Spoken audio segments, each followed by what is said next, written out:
முதல் வாசகம். இறைவாக்கினர் எசாயா எழுதிய நூலிலிருந்து வாசகம். அதிகாரம் 58, இறைவசனங்கள் 7-10 முடிய.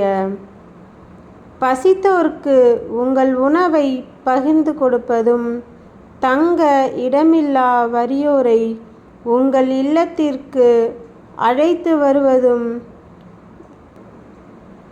உடையற்றோரை காணும்போது அவர்களுக்கு உடுக்க கொடுப்பதும், உங்கள் இனத்தாரிடமிருந்து உங்களை மறைத்து கொள்ளாமல் இருப்பதுமன்றோ நான் விரும்பும் நோன்பு.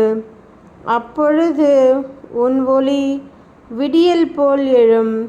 விரைவில் உனக்கு நலமான வாழ்வு துளிர்க்கும். உன் நேர்மை உனக்கு முன் செல்லும். ஆண்டவரின் மாட்சி உன்னை பின் சென்று காக்கும்.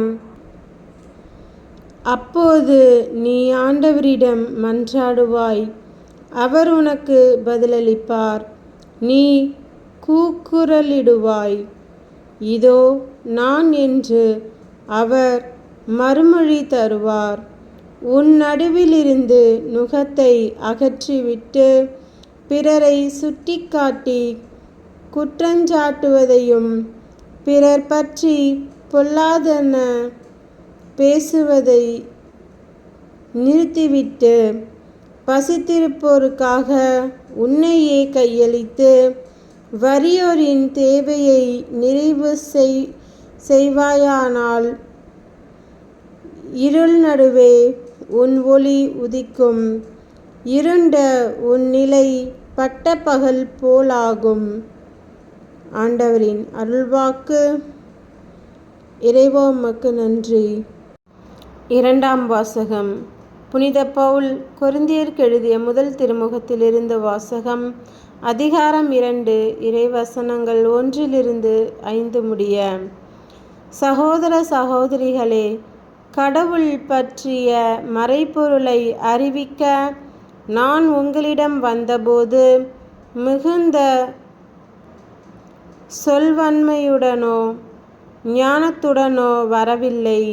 நான் உங்களிடையே இருந்தபோது மெசியாவாகிய இயேசுவை தவிர, அதுவும் சிலுவையில் அறையப்பட்ட அவரை தவிர வேறு எதையும் அறிய வேண்டும் என்று நினைக்கவில்லை.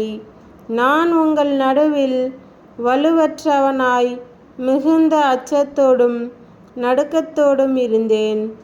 நான் பறைசாற்றிய செய்தி ஞானத்தின் கவர்ச்சியான சொற்களில் அமையவில்லை, ஆனால் அது தூய ஆவியின் வல்லமையை எடுத்துக்காட்டுவதாக அமைந்தது.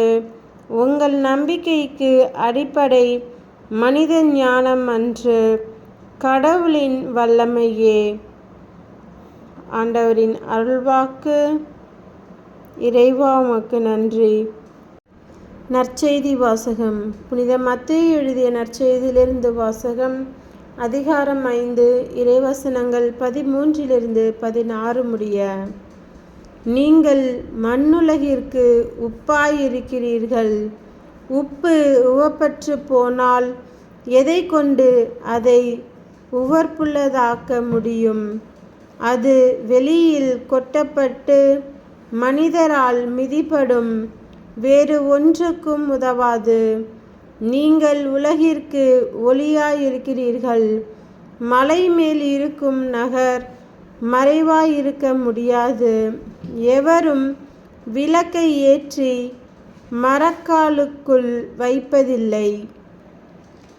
மாறாக விளக்குத்தண்டின் மீதே வைப்பர். அப்பொழுதுதான் அது வீட்டிலுள்ள அனைவருக்கும் ஒளி தரும். இவ்வாறே உங்கள் ஒளி மனிதர் முன் ஒளிர்க. அப்பொழுது அவர்கள் உங்கள் நற்செயல்களைக் கண்டு உங்கள் விண்ணகத் தந்தையை போற்றி புகழ்வார்கள். கிறிஸ்துவின் நற்செய்தி. கிறிஸ்துவே உமக்கு புகழ்.